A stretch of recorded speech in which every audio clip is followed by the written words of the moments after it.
Hauna pressure?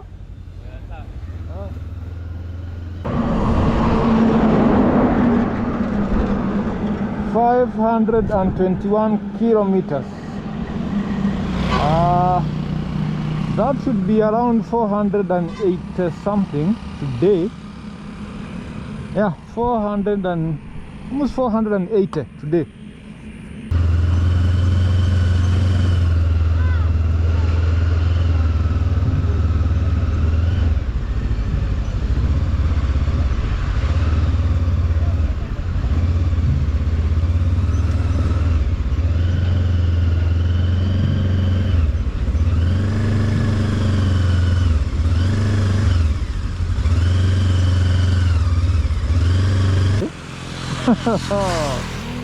Yeah, the bike is quite dirty, but that's beautiful. The dirtier the better. So 521 kilometers so far. Let's see how many we get until we get to Kilifi, then to Malindi. We'll see how many kilometers we can add. I suspect we could add like 80.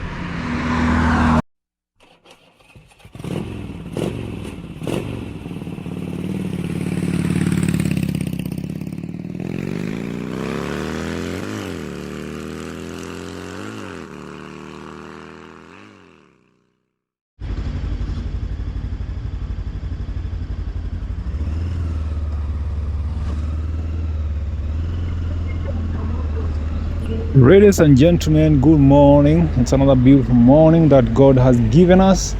This is Meshach and welcome back to Two Wheels Paradise. Here we are. We have just left Nairobi on the brand new Voge 525. Our journey continues. We are going down to the coast, Malindi to be specific, to deliver this motorcycle to a client. This journey has been covered since yesterday when we picked this bike from Nairobi Power Bikes warehouse. It's a brand new motorcycle and just expecting to have a good ride down to the coast. We are going to have a lot of discussions along the way. So stay with me up to the end of this video and trust me, you're going to learn a lot, especially a lot about this brand that we are calling Voge. And also a lot about something I love so much, Tsavo National Park. Have you ever heard about man-eaters? Yes, if you have heard about it, if you have not heard about it, just stick with me to the end of this video. I'm going to tell you some funny and hilarious stories about Tsavo and specifically about man-eaters. Yeah, let's go.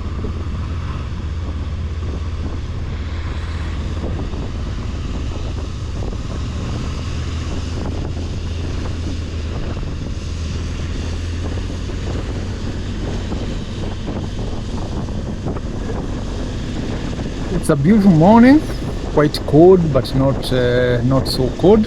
The weather is not looking so bad. It has been raining the whole night, but now this morning roads are wet but it's not raining, so we are expecting, if the day continues to be like that, it's gonna be dry at some point and we are going to have some enjoyable ride down to the coast, God being our guide. Let's talk about this motorcycle before we get into other things. I want to remind you, although I have done other videos about this motorcycle, the specs, the technical specifications of this motorcycle, I will not get tired of reminding you that this is a twin-cylinder liquid-cooled, parallel twin to be specific, 494 cc. This bike comes with an 18-liter tank and weight of around 206 kgs weight, meaning the bike plus fuel around 206. Then this bike comes with some premium suspension from KYB. For those people who know KYB or Kayaba to be specific, you know they make very good suspension, and especially on this motorcycle the suspension is fully adjustable. Swing arm is just the normal one, but we have a single shock at the rear which is also adjustable. That means you can adjust the preload, you can adjust the hardness, you can adjust the softness of the suspension. This is some premium suspension on a budget adventure motorcycle. This bike also comes with Nissin brake calipers, dual discs to the front and single to the rear, both from Nissin. That's some premium braking. So you can expect that when you're riding this bike, in case an emergency arises, this bike is going to help you save yourself. It also comes with ABS and traction control. Something I love about this motorcycle is that it comes with two riding modes. We have a sport mode, which increases the horsepower to around 50, and also the eco mode, the standard mode, which means around 47 point something horsepower, and it saves fuel. The whole idea of having the standard or the eco mode is to save fuel when you are cruising on the highway, and also when you're doing traffic jam within the city. This motorcycle comes with 110 by 80 rim size 19 wheel, the front, and to the rear we have each rim size 17 with 160 by 60 size of tire. The tires, the wheels are tubeless. Yeah, let's just be specific that it comes with the tubeless wheels. It is spoked, but there is something they have done to the rims to make sure that they can hold air without the tube. So this bike is tubeless. It's tubeless, yeah. Some nice technology over there. In terms of fuel consumption, according to the manufacturer, this bike is supposed to give you around 63 miles per gallon. But for us in this country, we do not calculate things in terms of gallons, we calculate in terms of liters. So if you do your mathematics from 63 miles per gallon, you're gonna realize that we are having around 25 to 26 kilometers per liter. That's some nice mileage for a 500cc motorcycle. This bike is expected to give you around 170 kilometers an hour, 170 kilometers an hour top speed, which is not so bad for an adventure motorcycle, and especially when you're riding on this side of Africa where roads are unpredictable. You don't require so much power from a 500cc motorcycle.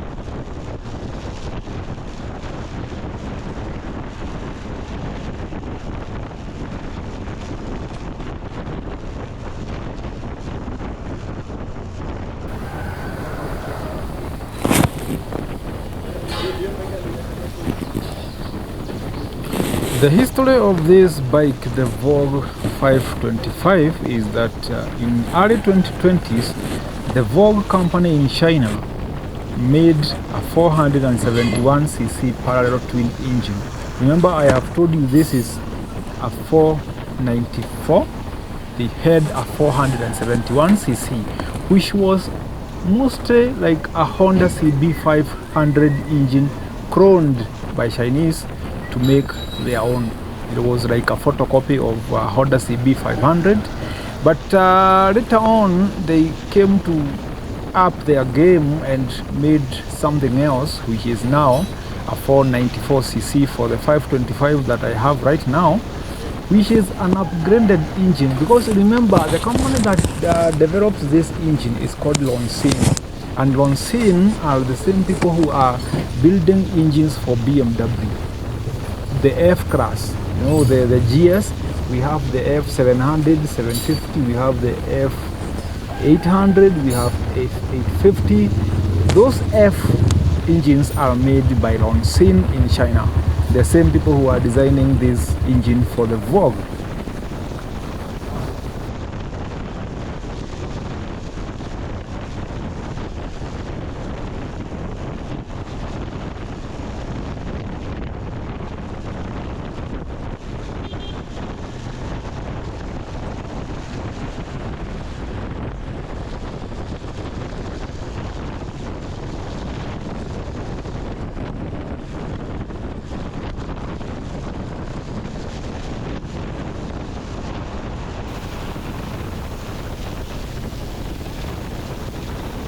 Vogue 525 is a very beautiful motorcycle, and one thing you realize is that when you just come close to this bike, you see the physical size. This is a big bike, and it is big in a lot of aspects.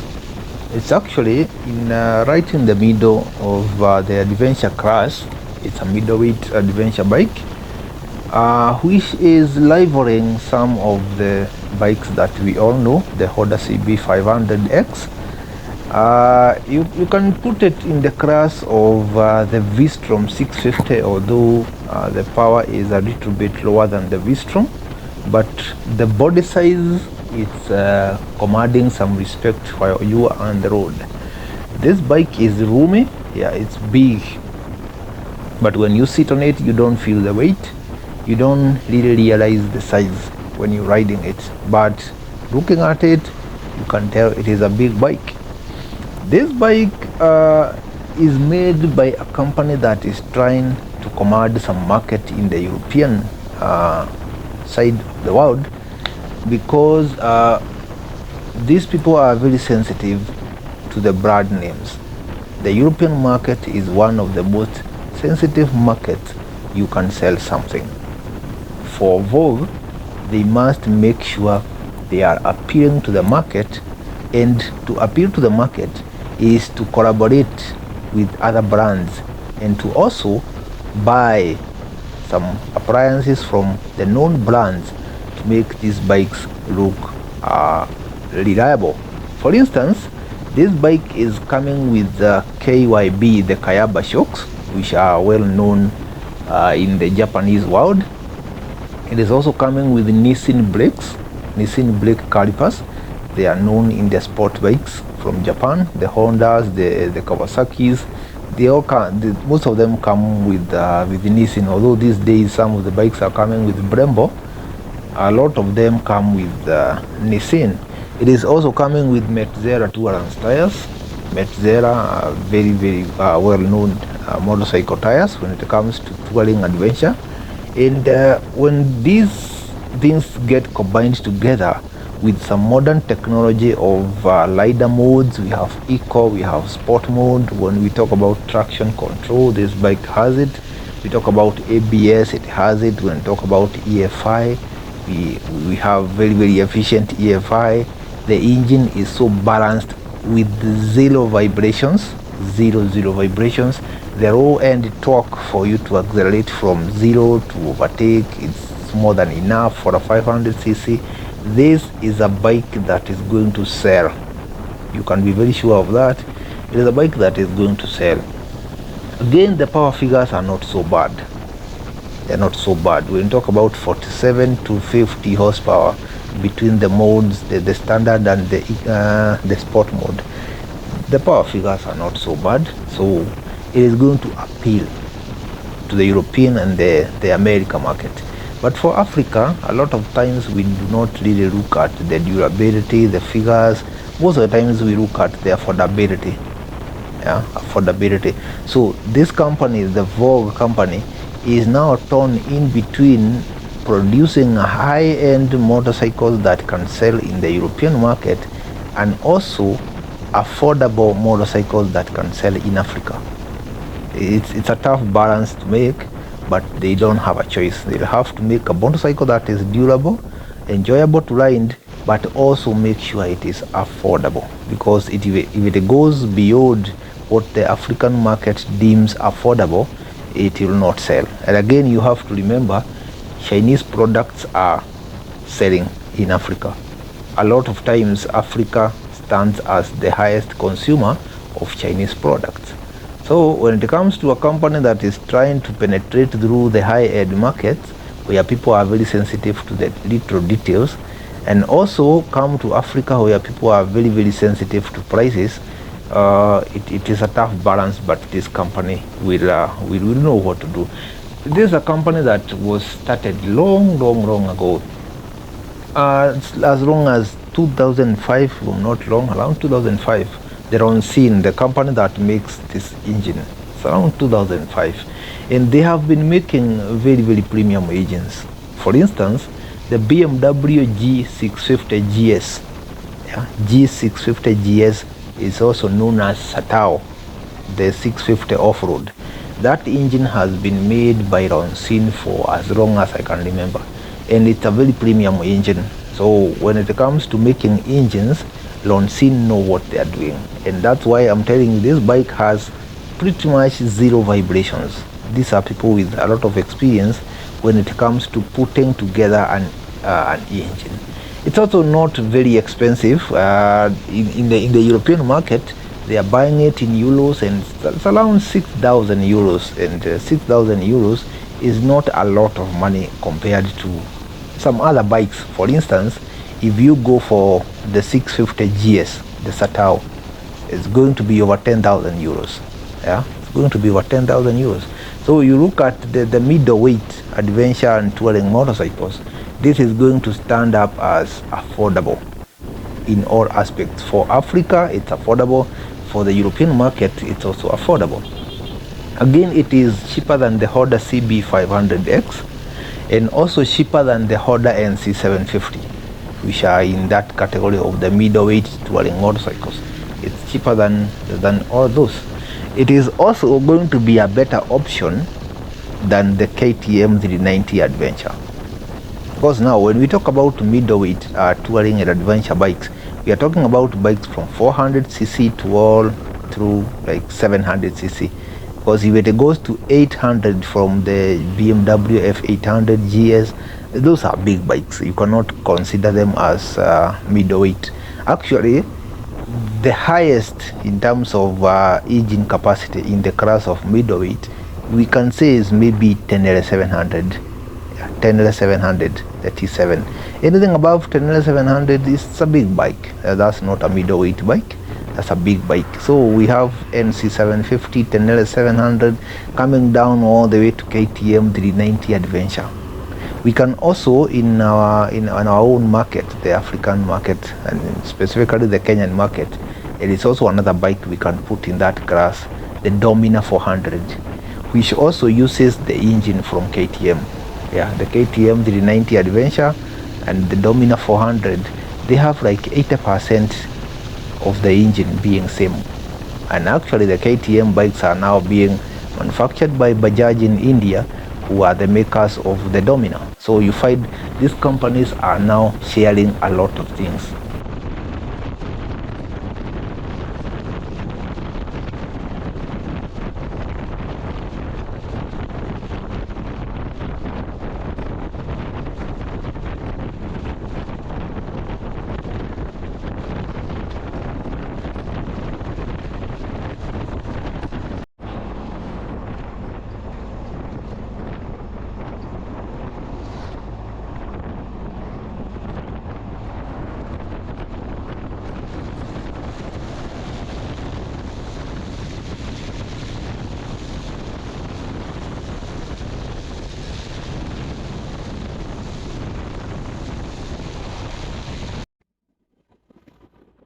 Our journey continues Nairobi to Malindi on a brand new Voge 525. And let me tell you, my friend, this is an amazing motorcycle.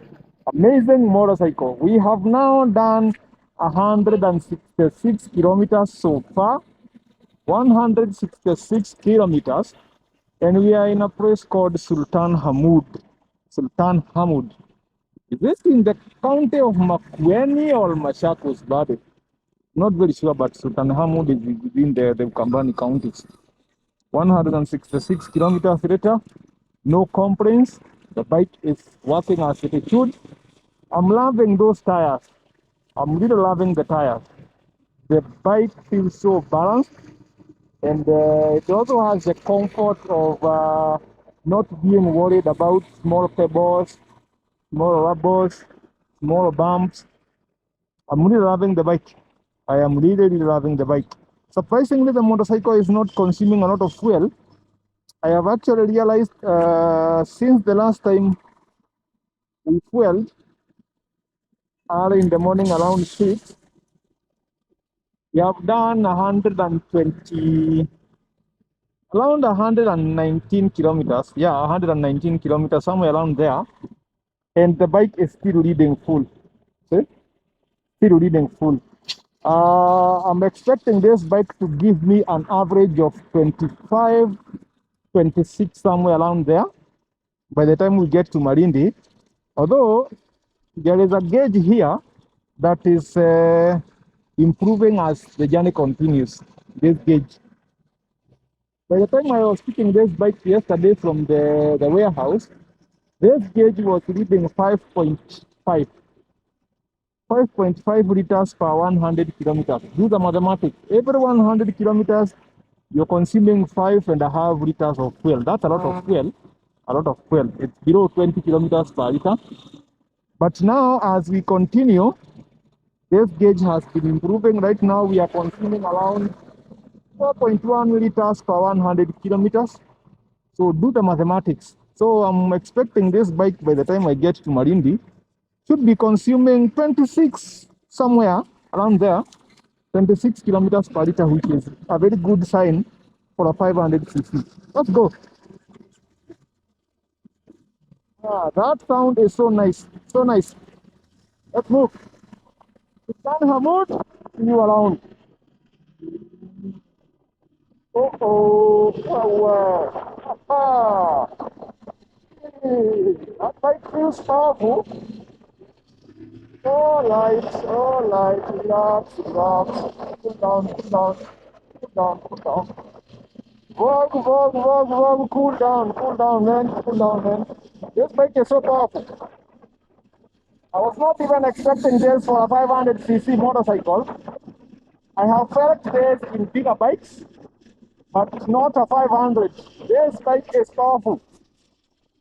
If you compare this bike with Benelli K502, Benelli has a long journey to go before they can get to this. Yeah, that's true. I am a Benelli lover. As you know me, I have been an owner of several Benellis. I love those bikes. They are amazing motorcycles. But for 502 and this one, 502 has a journey to go before it gets to this level. This motorcycle is powerful. Small push and you're gone. Let's go.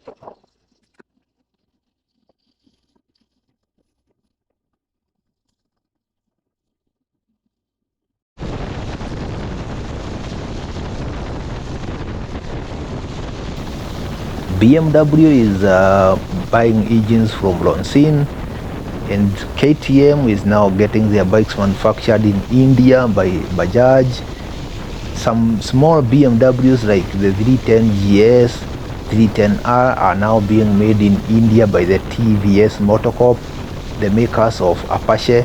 So you find that these companies are looking for every way possible to reduce their prices when it comes to manufacturing, because they are targeting the African market, which is a very, very huge and ripe market. A lot of upcoming bikers, people need motorcycles, but they also have to look at the cost of those bikes when it comes to the consumer. Because when you have a motorcycle that is quite expensive, other markets will consume it because the economies are allowing them, but the market is also saturated with other bikes which are higher performance, higher durabilities. Yeah, if you go to the US, we have so many other bikes. So when you try to penetrate that market with a motorcycle from China, people are going to be skeptical for a start, because they already have other brands that they trust. But when it comes to African market, the brands that are in Africa are either not so reliable, or they are not as high end as people would want, or they're just not there at all. So when it comes to African market, it is easy to penetrate with a bike that looks and performs premium than the other markets. So these companies are looking for every way possible to reduce the prices. For KTM 390, it is more expensive than the Vogue I have right now. So if someone was given a choice between the Vogue and the KTM, definitely they will go for Vogue, unless they have a preference for KTM. And even if they have a preference for KTM, it is not going to be KTM for what it used to be, because the KTM we have now is an Indian KTM, not the Austria, the European one. It is the Indian KTM. So technically these bikes are going to be of the same quality, but different sizes and different prices. And when it comes to a bigger bike with a lower cost, definitely for an African, it is going to be the other way around. I will go for the bigger bike that has a cheaper cost. And even if the cost was the same, I would still go for the bigger bike, because even if it is KTM, Vogue, or whatever it is, someone wants performance, someone wants a big bike. This is bigger than KTM 390, performs better than KTM 390, and also costs cheaper than KTM 390. That's why you see a lot of people are going to the Chinese direction when it comes to buying motorcycles.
It is now 10:15.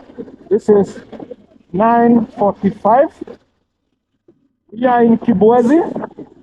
This is Makueni County, headed to Mombasa, then Malindi. Our bike here has done 255 kilometers, 255 so far, 255. If I remember very well, I left home at around 45 kilometers. So far we have done around 210 kilometers a day. Zero issues, zero complaints, just super fun. Super fun. 210 kilometers later, let's go.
Welcome day.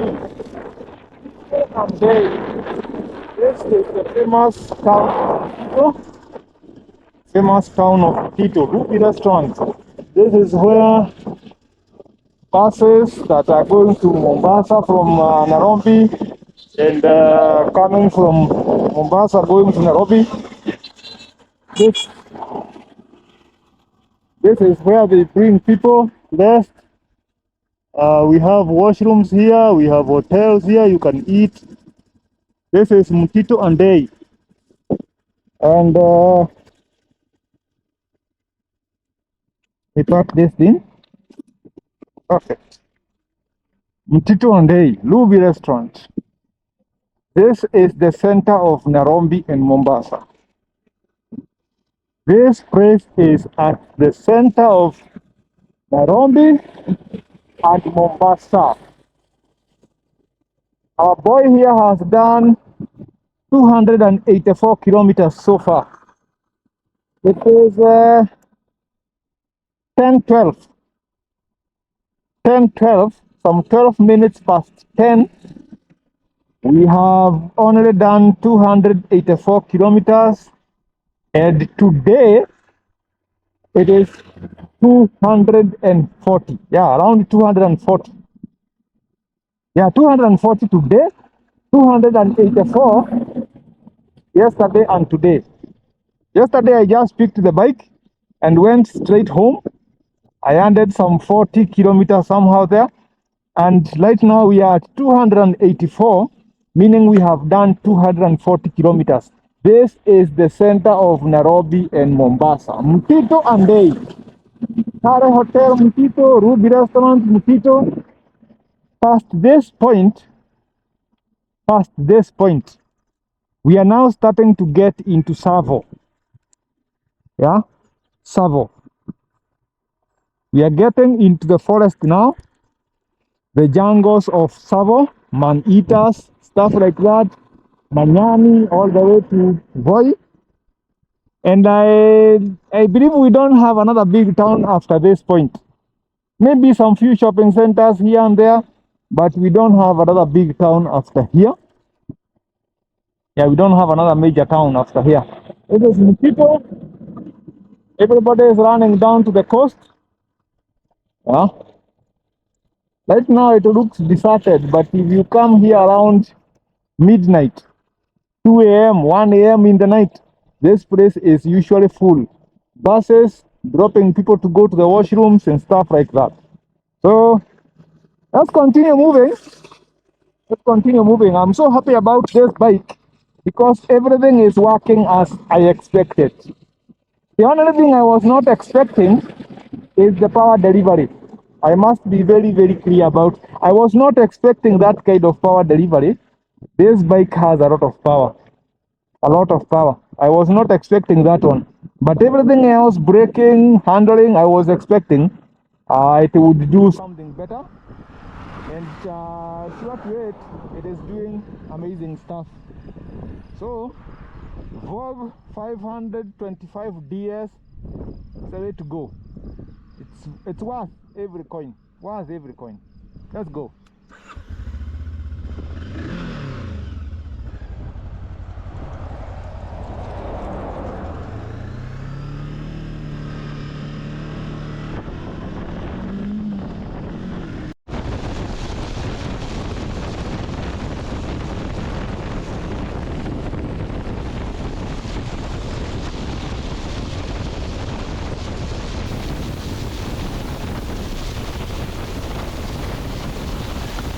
As you travel from Nairobi going down to the coast, you pass through a lot of towns, some of them small, some of them big towns, and when you go past Kibwezi, then you go past the major known town of Mtito and Day.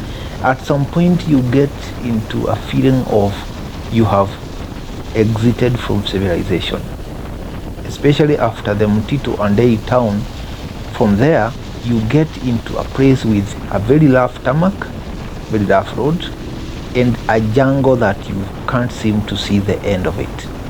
This is the Tsavo National Park. It is the border of the lower eastern, the Ukambani counties of Makueni. Yeah, Makueni is the last one. You exit the Makueni county, and now you're starting to get into the coastal region. And the next county I want to believe is Taita Taveta, which houses Voi and those other towns of Maungu and some other towns. So now when you get to Mtito Adei, now you exit Mtito, you don't have another town past Mtito. The other establishment that looks like a serious establishment is going to be Manyani Maximum Prison, which is around 95 kilometers from Mtito. So we are talking about almost 100 kilometers of pure jungle, and this is one of the most dangerous places you can roam around. This is Tsavo National Park. Actually, the tarmac goes through the national park. Yeah, it goes through the national park, and during the day it is a very beautiful place, but it's also a dangerous place to just be idling around. Actually, if you try to park somewhere and take a rest, you see other drivers looking at you like they are surprised. How did you just decide to park here? Do you think this is the right place for you to park? It is a place that you just have to cross through and forget about everything else. But in between this forest, there is a specific place with a specific name, the Man-Eaters. It's actually almost in the middle of the whole 90-something kilometers journey, the Man-Eaters. And this place has some establishment that looks like it was some petrol station and some other businesses that has been abandoned for years. It looks like a museum, but it's a very dangerous museum for you to explore because it is in the middle of Tsavo forest.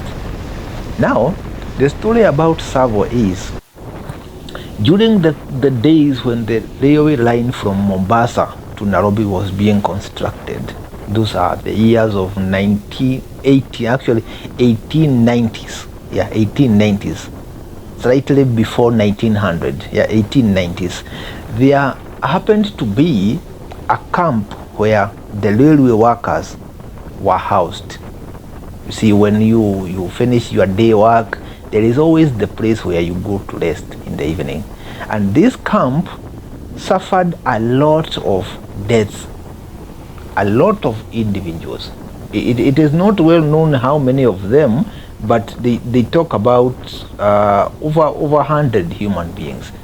And these people were being eaten by mysterious animals, mysterious beasts, until the day that the colonial masters, you know, the railway line was constructed by the colonials, the Wazungus, until they realized it was a pair of male lions, two male lions, that were actually killing human beings.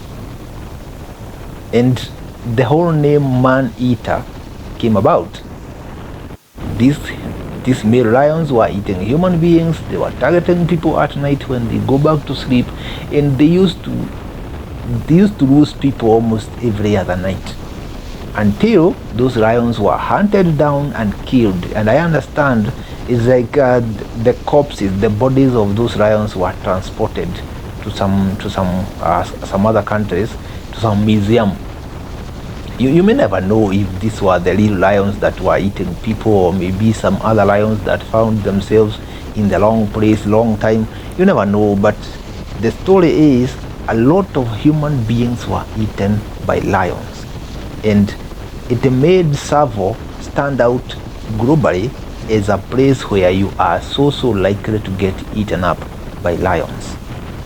And this is the name that came about, and it is in the history books. Actually, we have a lot of books that have been published globally by different authors, all of them giving their theories of what they think happened and why they think lions could end up becoming man-eaters. The story about that abandoned structure that looks like it was a petrol station of some kind is that the operators of that petrol station were also eaten up.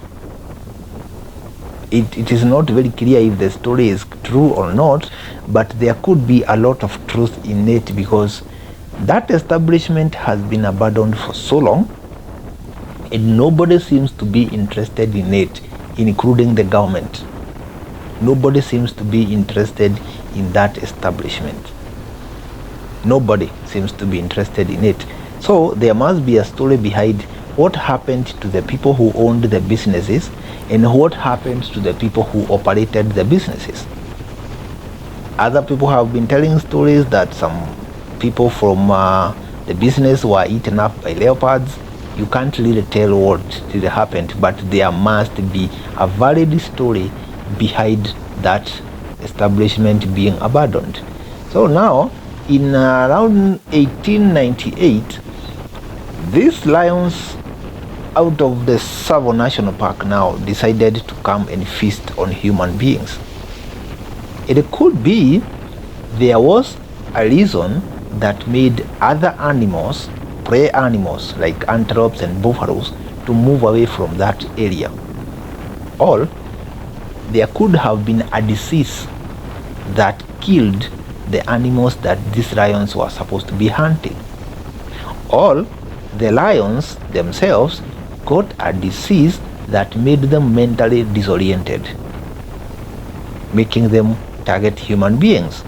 Or they got into issues, maybe like dental issues, because of some disease outbreak that made them not capable of hunting big animals. Because if you have a toothache, you will not be able to fight with a big animal. But if you have a human being who is sleeping at night, it is going to be very, very easy for you to actually kill them, drink their blood, eat some soft flesh, and then you just leave and go your way. So a lot of theories have been explored by scholars, and a lot of studies have been done. The fact that man-eating lions are not very, very uncommon. People have been eaten by lions all over the world, but not at that rate where these lions are coming back to this camp every other night to look for who is loitering around, who is sleeping on the wrong side of the tent or the wrong side of the building. They're just looking for someone they can kill. It is very, very uncommon, because lions are known to be wary of human beings. They don't like being very close to humans, especially somewhere with an establishment of a building or something. Lions don't like that. If it was a leopard, then we can say yes, leopards are provocative. They can just come to your house at night and they are going to try and enter the house. Lions don't behave that way. Lions are ambush animals. They will hide and wait for you to make the wrong move. But coming all the way to the camp where people are sleeping every other night, it is not common. Something could have triggered these animals to eat humans, and another theory is the people who were working on the railway line, some of them died because of other things, from injuries, from diseases, from a lot of other things, and some of them were even killed by colleagues or something. Yeah, but now they did not have time to bury these corpses. So the another story is these people used to throw away their dead fellows to Tsavo. Just throw them away to be eaten by animals. And this triggered the taste of human in the mouths of these lions. One thing you need to understand is human beings are never an item of target for wild animals. If you find a wild animal hunting a human being, something is extremely wrong. Human beings by nature are not prey items. They are not prey items. Human beings are never hunted. They are not part of what wild animals hunt. But if you make a mistake and give a taste of human flesh to a wild animal, they'll come for more. And that's why you see, if a dog or a pack of dogs in the streets happen to eat human flesh, maybe they ate a child or something, if they happen to eat human flesh, even the veterinarian body will come and make sure they kill them. There is no rehabilitation of a wild animal that has eaten a human being. There is zero rehabilitation. Even KWS themselves do not rehabilitate animals that hunt human beings. They will come and kill it, because the moment it starts to have that taste of human flesh in its mouth, it becomes a man-eater. That theory has been proven to be true. If a wild animal kills a human being, it becomes now one of the dangerous things you can have around humanity, because it is going to keep targeting humans. So if these people were not burying their brothers and sisters and their colleagues, they were throwing them away for wild animals to eat, they could have triggered this mess themselves by feeding wild animals with human bodies. So it is a story that has been studied by a lot of scholars, and they think it could be the real reason why these animals were behaving that way. Other studies have shown that Tsavo lions and other cases in Africa national parks, it is likely that the man-eating behavior is a learned culture. It's something they learned. Maybe one day, by bad luck, someone was eaten. And then when they finish eating this human being, they realize it is softer meat. The meat is rich in vitamins and stuff like that. They're going to feel it is different from what they have been hunting. Yeah, it is easier to eat, mostly like readily available, with very, very little fight, because a human being will not fight with a lion. Yeah, if it hits you, you're just gone. But for a buffalo, they are going to struggle for 2-3 hours before that buffalo can actually die. So maybe one person was eaten by bad luck, and then these lions realized, as much as we want to continue hunting antelopes and some other very, very fast animals and animals that are fighting back, we also have another target. Something else you can think about is these lions had not seen a lot of people before. Because remember, this is Tsavo. It's thousands and thousands of hectares of land that was wasteland. Nobody is crossing through. And remember, those days there were no tourists. There was no tourism going on. So they had not seen a lot of human beings. So maybe at some point they made a mistake of thinking these humans are also part of the wildlife. For instance, right now, if you go to Amboseli, if you go to Masai Mara, you go to Nairobi National Park, animals have gotten used to vehicles and human beings. To a point, lions will come and just sleep just next to a Land Cruiser full of tourists, and they are just very, very comfortable. Buffaloes don't even get provoked when a Land Cruiser is passing. Elephants are just there grazing, they don't even care. They have gotten used to humans because of years and years of tourism, dealing with human beings, having photos taken. They have gotten used to it. They have realized humans are not, they're not dangerous. They have realized these creatures that are moving around here are also afraid of us. They are not targeting us, so both of us are good. But those days, remember, there was no tourism going on. So these lions could have made a mistake of thinking the human beings who are roaming around carrying metal bars and a lot of things are also part of the ecosystem. They are also part of the wildlife. And if they targeted one person and they ate that person, they just tasted human blood, they realized we have a better animal to hunt. And it is not fighting back so hard. This animal tends to sleep at night, and you can just get them out of their camp. This animal is not fighting, it's not difficult to carry, it's not heavy. You see, human beings are softer than wild animals. So if a wild animal targets you, it is going to find that being like fast food. Some pack of chicken, some pack of chips, it's quick to eat. and then you dispose of the package and you're gone. So you never know really what happened, but the story is a lot of people were eaten by Tsavo animals, the Tsavo lions, and even today, other people have been eaten.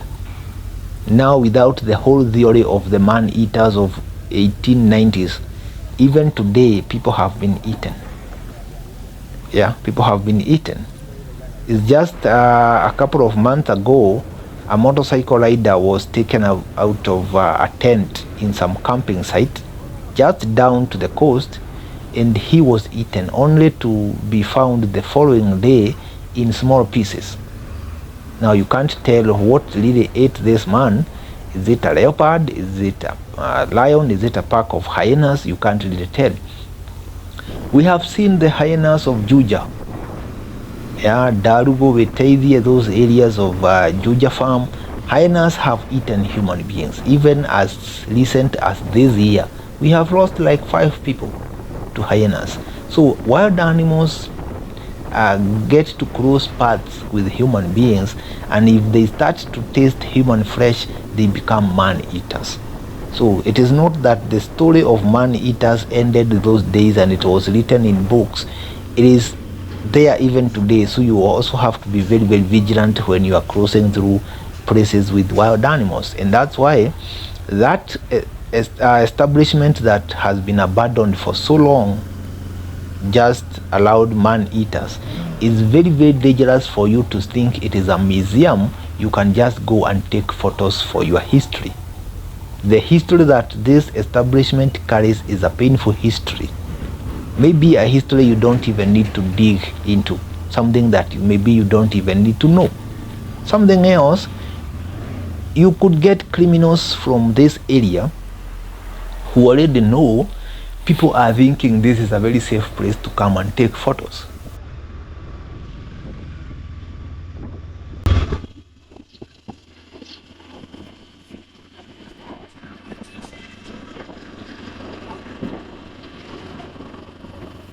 We are now in Mariakani, 500 kilometers. Yeah, our boy has done 500 kilometers, 500. We are now in Mariakani town. We have just taken a branch from Mombasa Road. Now we are heading to Karoreni, to Kilifi, all the way to Malindi. We have no business in Mombasa town. Our business is in Malindi, which is in Kilifi County. So we have taken a branch from Mombasa Highway at Mariakani. So now let's head to Karoreni, do the twisties. A very beautiful road, eh? Do the twisties all the way to Kilifi Bridge, and then we can head to Malindi, where we are going to head our journey for today. We are now 500 kilometers. Photos. I have heard stories of people who went to take photos only to just see their photos in the evening and realize human faces were crossing through the building. It is an abandoned building. You do not expect to find someone, but in your photos, you try to zoom in and you realize there was a human being hiding in some corner, probably waiting for you to get in, and they can rob you. See, so it is not a very safe establishment for you to go and think you can just climb and walk around the empty rooms taking photos. It is not safe. I have talked about this again and again in our motorcycle riding groups with my friends. It is not safe for you to go and try to make memories with that building. It is not safe because you do not really know what is inside. Lions don't really climb up buildings, but you could get a leopard in those rooms. It is very easy for you to find a leopard hiding in those rooms. Yeah, you can get a leopard. You can get a criminal. Or you could end up in a crime scene and then you get caught up without even knowing what is going on. You could find yourself in a crime scene. Someone could get killed somewhere else. The body is dumped in those empty rooms. The criminals go their way, and then The next day, on your way to coast, or maybe on your way to Nairobi from Mombasa, you think of climbing up there, taking photos, and then you realize you just got yourself into a crime scene. Then, on your way out, running away from whatever you have seen, maybe human body or a pile of human bodies dumped there, someone sees you, someone notices you. They saw you driving off.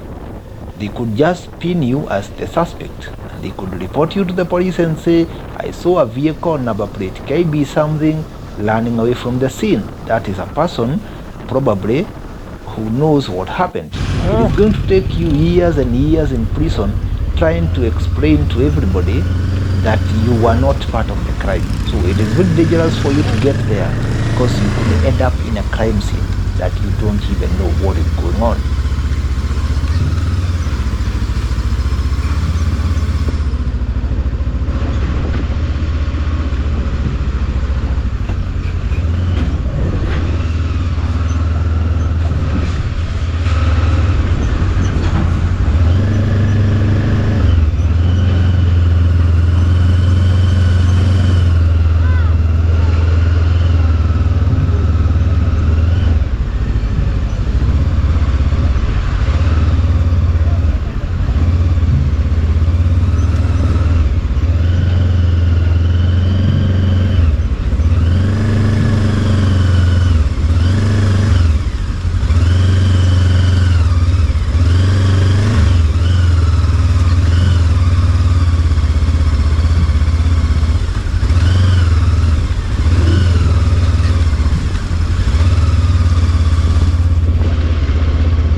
We are looking so clean, eh?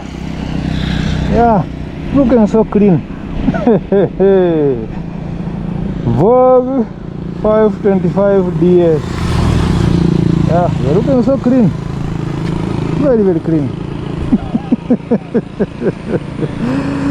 We are now in Karoleni. We have just passed the Karoleni town, headed to Kilifi. And it's a beautiful ride, eh? Very, very beautiful ride. Very, very beautiful ride. Our boy here, let me see how many kilometers we have done so far.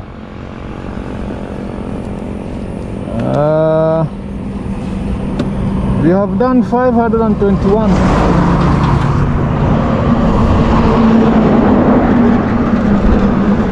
521 kilometers.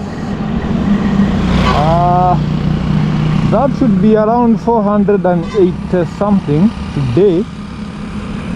Yeah, 400 and almost 480 today. Yeah,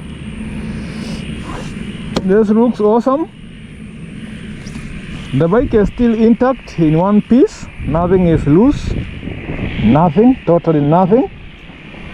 The boxes are holding on well, the number plates are holding on well, everything is holding on well, but the bike is dirty as hell. Yeah, the bike is quite dirty. Yeah, the bike is quite dirty, but that's beautiful. The dirtier the better. So 521 kilometers so far. Let's see how many we get until we get to Kilifi, then to Malindi. We'll see how many kilometers we can add. I suspect we could add like 80. I suspect we could add like 80, around 80 kilometers onto what we have. I want to see if we can get to the beach, although the weather is not looking so good. But let's see what happens. Let's see what happens. We are in Kilifi County. Let's see what happens.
Welcome to Kilifi County. This is where we have been targeting for the whole journey.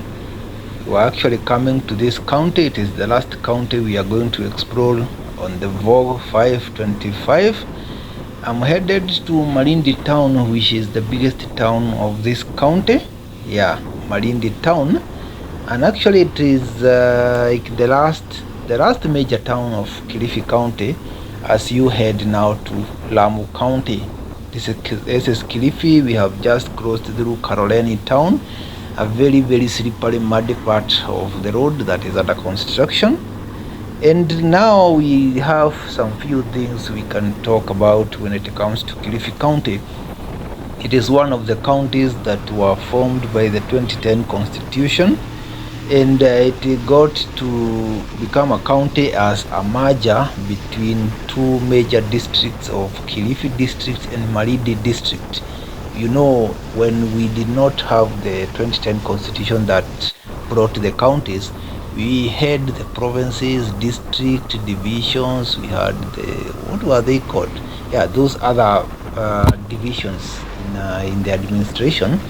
So now we had two districts which were very big, the Kilifi district and the Malindi district.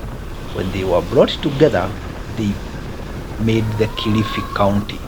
Yeah, it's a big county, and it is one of the 5 counties that make up the coast.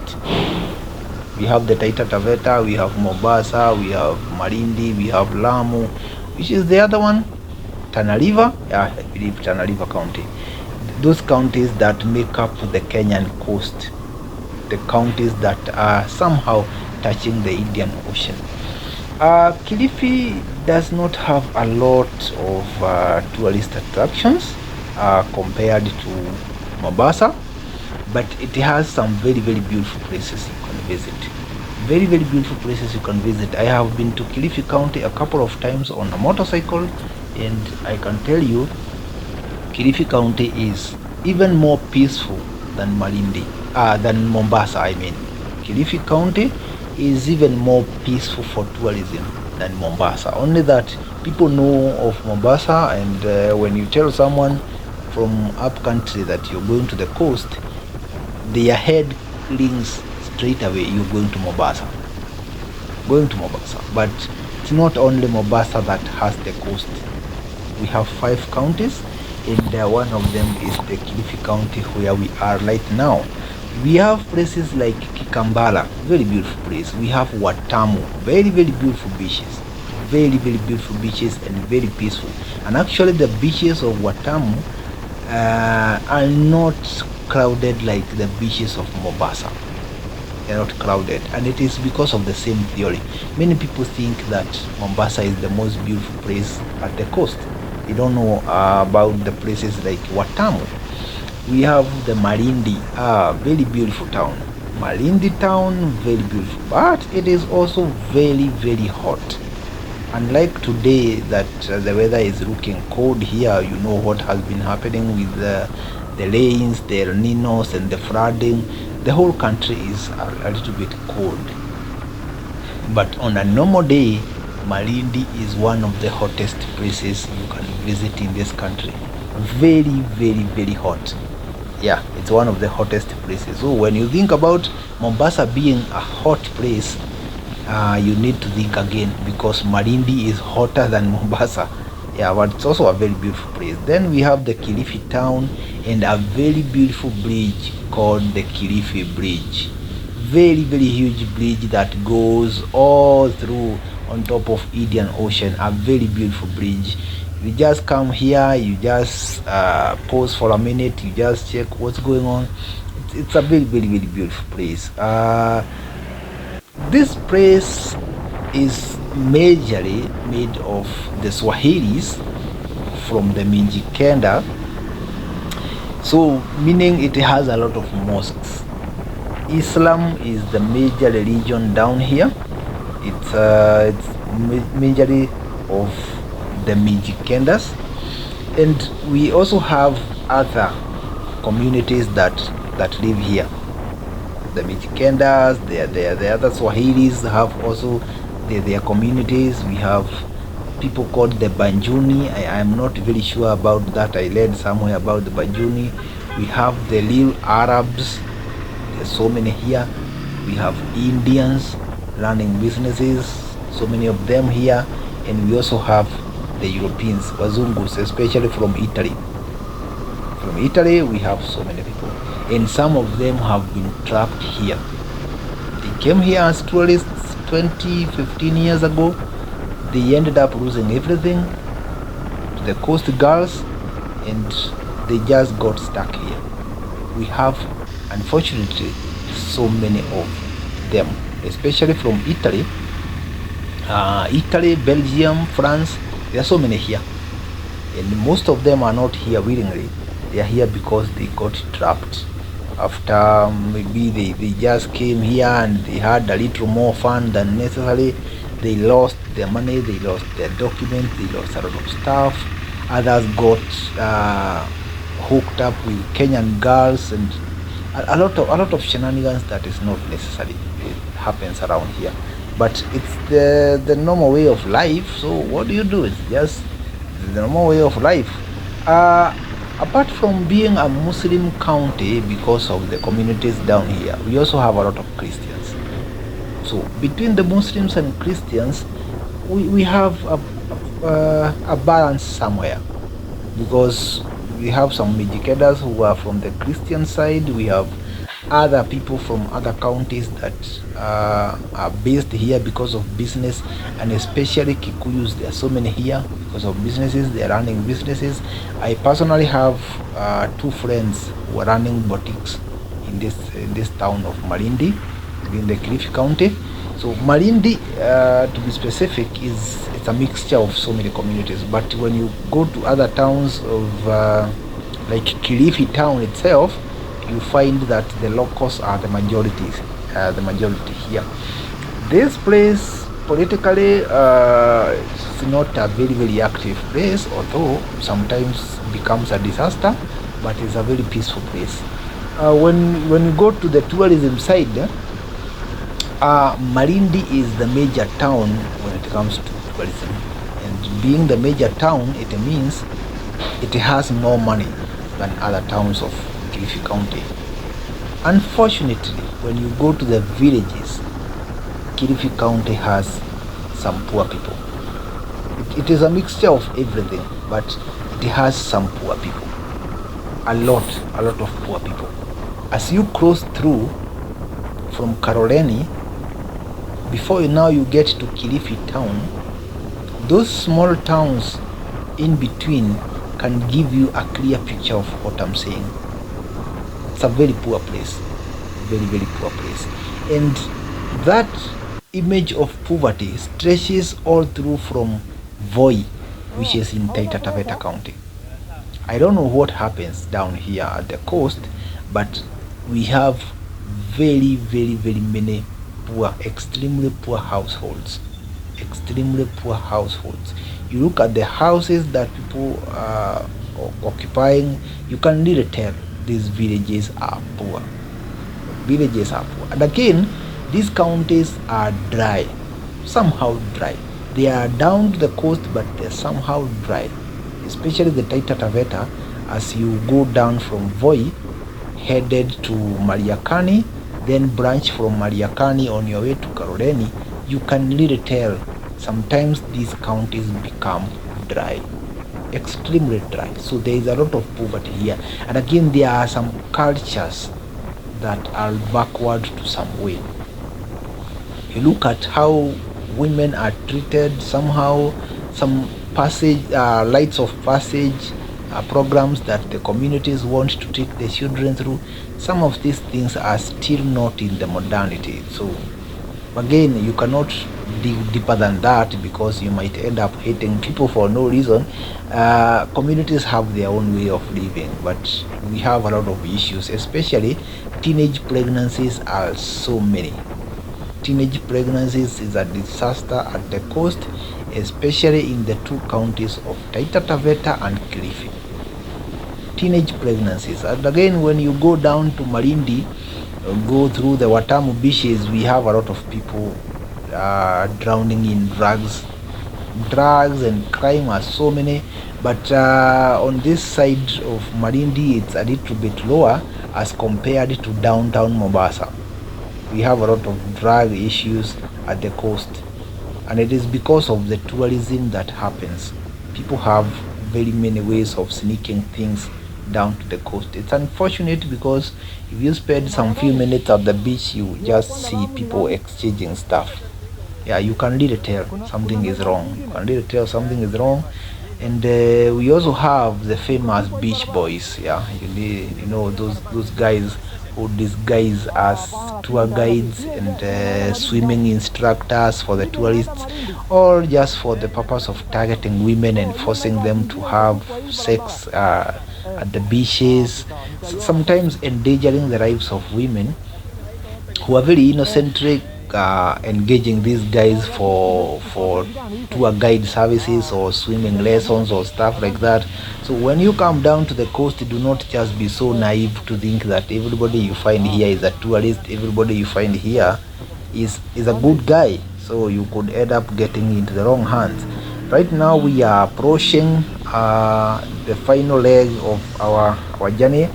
We are getting into Malindi town, and as we get to Malindi town, our journey ends in this town. I will not be able to cover more from where I'm going to park this bike, because I don't want to show you guys where I'm delivering the bike.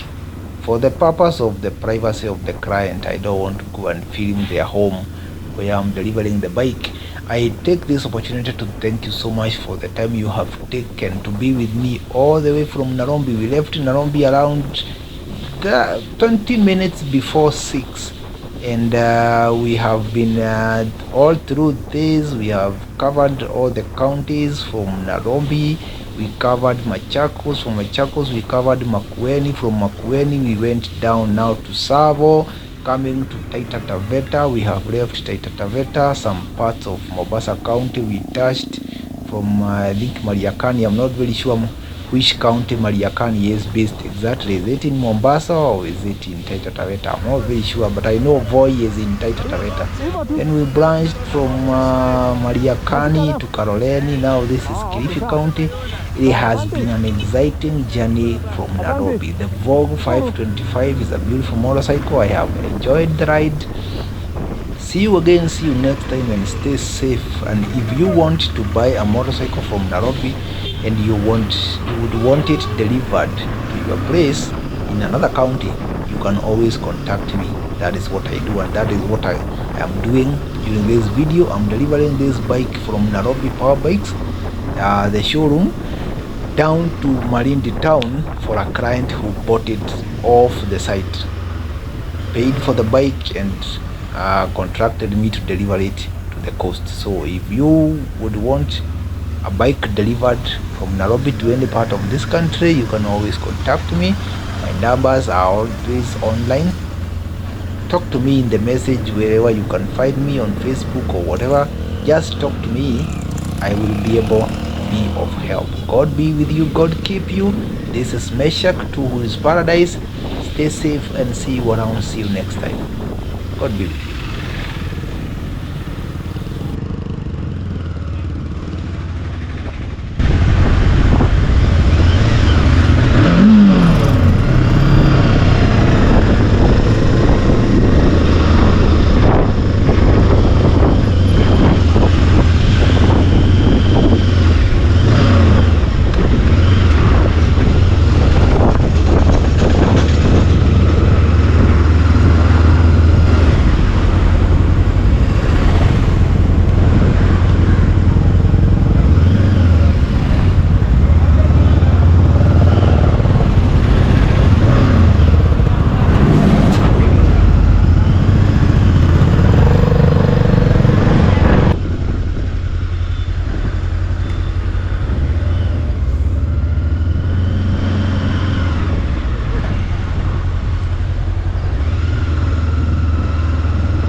Habari yako?